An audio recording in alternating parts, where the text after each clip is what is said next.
പാലക്കാട് ജില്ലയിലെ ചെറിയ ഗ്രാമത്തിലെ സ്കൂളിൽ സ്നേഹമുള്ള സരസ്വതി ടീച്ചർ കുട്ടികളെ ഏറെ കരുതലോടെ പഠിപ്പിക്കുമായിരുന്നു. ഒരു ദിവസം ക്ലാസ് അവസാനിക്കുന്ന നേരം ടീച്ചർ മൃദുവായി പറഞ്ഞു, കുട്ടികളെ, നാളെ നമ്മുടെ സ്കൂളിൽ പേരൻസ് ഡേ മീറ്റിംഗ് ഉണ്ട്. നിർബന്ധമായും അച്ഛനെയോ അമ്മയെയോ കൂട്ടി സ്കൂളിൽ വരണം. ഇത് കേട്ട കുട്ടികൾ തമ്മിൽ പരസ്പരം ആവേശത്തോടെ ചർച്ചകൾ തുടങ്ങി. ചിലർ സന്തോഷത്തോടെ ചിരിച്ചു. എന്നാൽ അതേസമയം ആദർശ് മുഖം താഴ്ത്തിക്കിട്ട് വിഷമത്തോടെ അവിടെ ഇരിക്കുകയായിരുന്നു ഈയൊരു വാർത്ത കേട്ടപ്പോൾ. അതെ, ആദർശിൻ്റെ മുഖം ഇത് കേട്ടപ്പോൾ പെട്ടെന്ന് തന്നെ മാറി. ക്ലാസ്സിൽ എല്ലായ്പ്പോഴും ശ്രദ്ധയോടെ പഠിക്കുന്ന കുട്ടിയാണ് ആദർശ്. ഹോംവർക്ക് ഒരിക്കലും വിട്ടുപോയിട്ടില്ല. ടീച്ചർമാരോട് വിനയത്തോടെ സംസാരിക്കും, കൂട്ടുകാരെ സഹായിക്കും.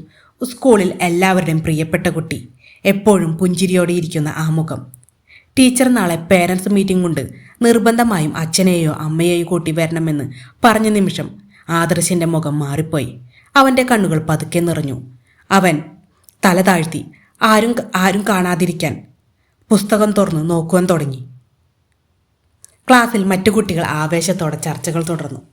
നാളെ എൻ്റെ അച്ഛൻ വരും, എൻ്റെ അമ്മ അവധിയെടുത്ത് എന്തായാലും വരും. ആ ശബ്ദങ്ങൾ ആദർശിൻ്റെ ഹൃദയത്തെ കൂടുതൽ വേദനിപ്പിച്ചു. അവൻ്റെ മനസ്സിൽ ഒരേയൊരു ചോദ്യം മാത്രം, എനിക്ക് ആരെ കൊണ്ടുവരാൻ കഴിയും? കയ്യിലെ പെൻസിൽ പിടിച്ച കൈ അല്പം നടുങ്ങി. അവൻ്റെ ശ്വാസം വേഗമായി. കണ്ണുനീർ പുറത്തേക്ക് വരാതിരിക്കാൻ അവൻ പരിശ്രമിച്ചു. എന്നാൽ ഇതെല്ലാം അകലെ നിന്ന് സരസ്വതി ടീച്ചർ ശ്രദ്ധിക്കുന്നുണ്ടായിരുന്നു. സരസ്വതി ടീച്ചറുടെ മനസ്സിൽ ആശങ്ക നിറഞ്ഞു. ആദർശിന് എന്തു പറ്റിയാകോ എന്ന് സരസ്വതി ടീച്ചർ മനസ്സിൽ കരുതി.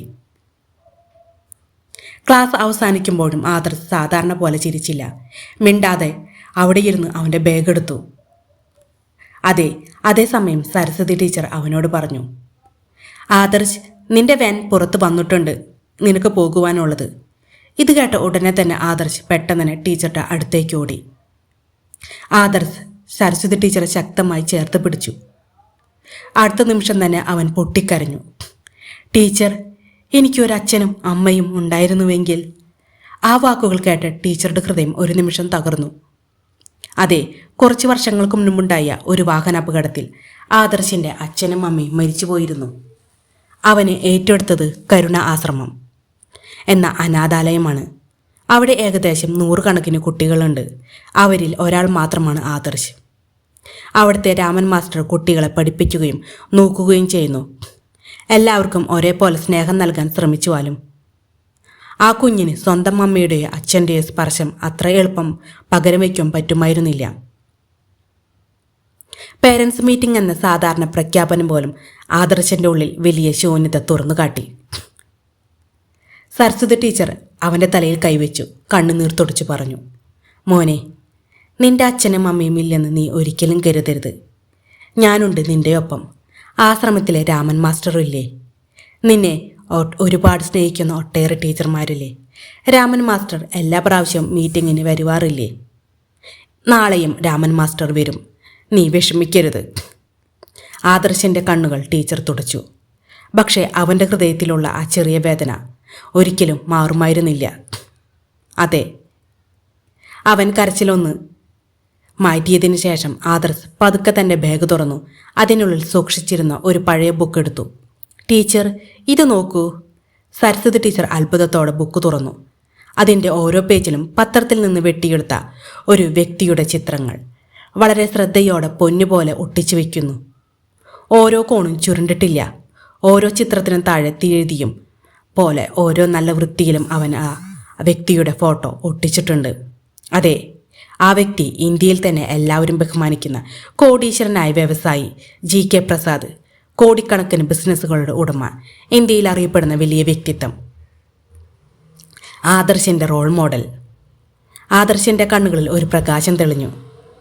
അവൻ ടീച്ചറോട് പറഞ്ഞു, എൻ്റെ അച്ഛൻ തന്നെയാണ് ഇദ്ദേഹത്തെക്കുറിച്ച് എനിക്ക് പറഞ്ഞു തന്നിട്ടുള്ളത്. വളരെ കഷ്ടപ്പെട്ട് ജീവിതത്തിൽ ഉയർന്നു വന്നിട്ടുള്ള ആളാണ്. ടീച്ചർ ഇതെല്ലാം കേട്ടു. അവൻ്റെ വാക്കുകൾ ശ്രദ്ധയോടെ കേട്ടുകൊണ്ടേയിരുന്നു. അച്ഛൻ കുറേ കാര്യങ്ങൾ ഇദ്ദേഹത്തെക്കുറിച്ച് പറഞ്ഞു തന്നിട്ടുണ്ട്. എൻ്റെ റോൾ മോഡലാണ് എനിക്ക് ഇദ്ദേഹം.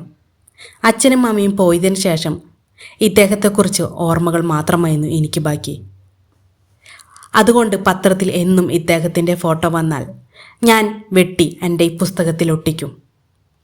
അച്ഛൻ പറഞ്ഞു തന്ന സ്വപ്നങ്ങളാണ് എനിക്ക് ഇദ്ദേഹം. ആ ചെറിയ ബുക്ക് അവൻ്റെ ഹൃദയത്തിൻ്റെ ഭാഗം പോലെയായിരുന്നു. അച്ഛനും അമ്മയും നഷ്ടപ്പെട്ടപ്പോൾ അവന് ആ പുസ്തകത്തിലെ ഓരോ ഫോട്ടോയും അവൻ്റെ അച്ഛൻ്റെ ഓർമ്മയായി മാറി. സരസ്വതി ടീച്ചർ ആ പേജുകൾ പതുക്കെ തിരിച്ചു നോക്കി.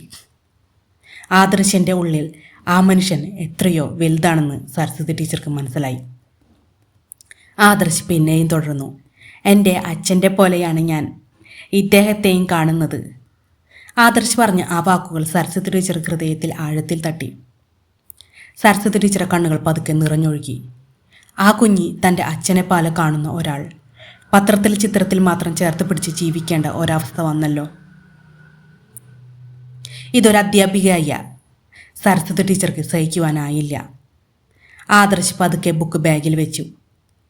ഇദ്ദേഹത്തെ എനിക്ക് ഒരിക്കലെങ്കിലും കാണണമെന്നുണ്ടായിരുന്നു. ഞാൻ എപ്പോഴും വിചാരിക്കും, എൻ്റെ അച്ഛൻ്റെ സ്ഥാനത്ത് ഇദ്ദേഹം ഉണ്ടായിരുന്നുവെങ്കിൽ. സരസ്വതി ടീച്ചർ ആദർശനെ ചേർത്ത് പിടിച്ചു. ഒന്നും പറയാതെ പുഞ്ചിരിച്ചു. സരസ്വതി ടീച്ചർ, ഞാൻ പോകുക എന്ന് പറഞ്ഞുകൊണ്ട് ആദർശ് പുറത്തേക്ക് നീങ്ങി.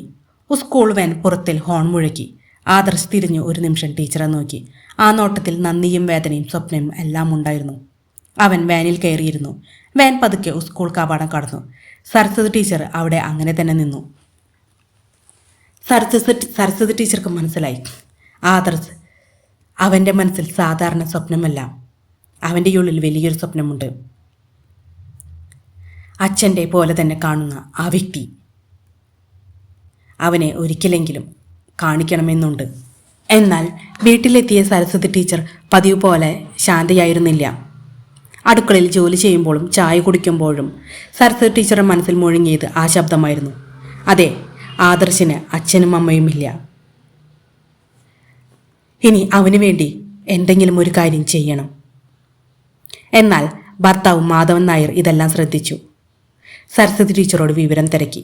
സരസ്വതി ടീച്ചർ നടന്ന കാര്യങ്ങളെല്ലാം പറഞ്ഞു. ആദർശിൻ്റെ കണ്ണുനീർ, കരുണാശ്രമത്തിലെ അവൻ്റെ ജീവിതം, അവൻ്റെ ബാഗിൽ സൂക്ഷിച്ചിരുന്ന ആ ബുക്ക്, പത്രത്തിൽ നിന്ന് വെട്ടിയെടുത്ത ചിത്രങ്ങൾ, GK പ്രസാദ് എന്ന വലിയ വ്യവസായി, അച്ഛനെ പോലെ കാണുന്ന ആ കുഞ്ഞിൻ്റെ ആ മനസ്സ്. മാധവൻ നായർ കുറച്ച് നിമിഷം മിണ്ടാതെയിരുന്നു. പിന്നീട് പതുക്കെ പറഞ്ഞു, സരസ്വതിയെ, നമുക്ക് എന്ത് ചെയ്യുവാൻ പറ്റും? അതിന് നമുക്കവനെ നന്നായി പഠിപ്പിക്കുവാൻ സഹായിക്കാം. അത്ര വലിയ ആളുകളിലേക്കൊക്കെ അവൻ്റെ ഈ സ്വപ്നം എങ്ങനെ എത്തിക്കും? പക്ഷേ സരസ്വതി ടീച്ചർക്ക് ആ മറുപടി മതിയായിരുന്നില്ല. സരസ്വതി ടീച്ചർ വിഷമത്തിലായി. കുട്ടികളുടെ സ്വപ്നം സംരക്ഷിക്കുന്നത് ഒരു കടമയാണെന്ന് സരസ്വതി ടീച്ചർ വിശ്വസിച്ചു. ആദർശിൻ്റെ മുഖം, അവൻ വാൻ കയറി പോകുമ്പോൾ സരസ്വതി ടീച്ചർ തിരിഞ്ഞു നോക്കിയ ആ നോട്ടം, അതെല്ലാം സരസ്വതി ടീച്ചർ മനസ്സിൽ നിന്നും മായുന്നുണ്ടായിരുന്നില്ല. സരസ്വതി ടീച്ചർ രാത്രി തൻ്റെ ലാപ്ടോപ്പ് തുറന്നു. സ്ക്രീൻ വെളിച്ചത്തിൽ സരസ്വതി ടീച്ചർ കണ്ണുകൾ തിളങ്ങി. ഒരു നീണ്ട കുറിപ്പ് എഴുതുവാൻ തുടങ്ങി. ഇത് പാലക്കാട് ജില്ലയിലെ ചെറിയ സ്കൂളിൽ നിന്നുള്ള ഒരു കുട്ടിയുടെ കഥയാണ്. അച്ഛനും അമ്മയും നഷ്ടപ്പെട്ട ആ കുഞ്ഞി, അച്ഛൻ്റെ സ്വപ്നം പിടിച്ചു നിൽക്കുന്ന ഒരു ഹൃദയം, പത്രത്തിൽ വരുന്ന ഓരോ ചിത്രവും പൊന്നുപോലെ സൂക്ഷിക്കുന്ന ആ ആത്മാവ്. അതെ, സരസ്വതി ടീച്ചർ ആദർശിൻ്റെ ആ സ്വപ്നം വിശദമായി അതിലെഴുതി. ആ പത്രക്കട്ടിങ് ആദർശ് സൂക്ഷിച്ചു വയ്ക്കുന്നതും എല്ലാതും ഒരേപോലെ തന്നെ എഴുതി. അച്ഛൻ്റെ സ്ഥാനത്ത് കാണുന്ന GK പ്രസാദ് എന്ന സാറും ആ കുഞ്ഞിൻ്റെ സ്വപ്നം എല്ലാം ലാപ്ടോപ്പിൽ എഴുതി. പോസ്റ്റ് ചെയ്യുന്നതിന് മുൻപ് ഒരു നിമിഷം ഒന്ന് നിർത്തി. ഇത് വെറുതെയാകുമോ എന്നൊരു ഭയം സരസ്വതി ടീച്ചർ മനസ്സിലുണ്ടായിരുന്നു. പക്ഷേ അടുത്ത നിമിഷം തന്നെ സരസ്വതി ടീച്ചർ പോസ്റ്റ് ബട്ടൺ അമർത്തി. സ്ക്രീനിൽ പോസ്റ്റ് സക്സസ്ഫുൾ എന്ന് തെളിയിച്ചു. സരസ്വതി ടീച്ചർ ലാപ്ടോപ്പ് അടച്ചു. ഹൃദയത്തിൽ ചെറിയൊരു പ്രതീക്ഷ തെളിഞ്ഞു. ഒരു അമ്മയുടെ മനസ്സോടെ, ഒരു അധ്യാപികയുടെ ധൈര്യത്തോടെ ആ കുഞ്ഞിൻ്റെ സ്വപ്നത്തിന് വേണ്ടി സരസ്വതി ടീച്ചർ ആ ഒരു കാര്യം ചെയ്തു. ഈ ഒരു പോസ്റ്റോടുകൂടി ആദർശിൻ്റെ ജീവിതം മാറുമോ? അതോ ആദർശിൻ്റെ ജീവിതം കൂടുതൽ ദുരിതത്തിലേക്ക് പോകുമോ? അടുത്ത ഭാഗത്തിൽ കാണാം.